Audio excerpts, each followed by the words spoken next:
Les rapports sur l'équité fiscale et les flux financiers illicites, publiés respectivement en 2019 et 2020, mettent à nu les principales lacunes et autres contraintes qui plombent la politique, les normes, pratiques et croyances en matière fiscale en général et dans le secteur du commerce international en particulier. Nous avons un problème sur ce que nous appelons la propriété effective, c'est-à-dire que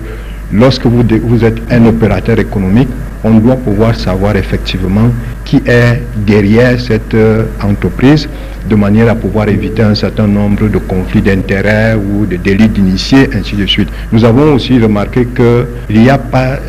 de rapport d'audit indépendant et accessible par rapport au public sur les capacités de l'administration fiscale en rapport avec ses missions de mobilisation de ressources. Dans un contexte difficile, marqué par des crises à la fois sécuritaires, économiques et sanitaires, le Cameroun se doit de mener une lutte sans merci contre les flux financiers illicites et garantir l'équité fiscale à tous. La justice fiscale, c'est simplement un système économique qui consiste à s'assurer que les contribuables sont taxés de manière équitable en fonction de leur capacité économique. Il s'agit d'abord de passer en revue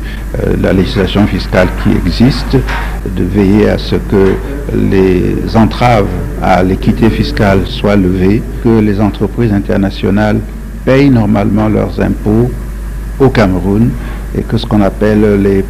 frais de transfert d'une société à une autre dans le même groupe, que ce ne soit pas des façons déguisées de faire des transferts illicites de capitaux à l'étranger. La présentation de l'état de l'équité fiscale au Cameroun permet à la société civile de porter le plaidoyer en vue de l'adoption d'une politique fiscale capable de soutenir la relance économique post-Covid-19. Nous voulons véritablement voir si les ressources que l'État mobilise sont suffisantes par rapport à nos ambitions de développement,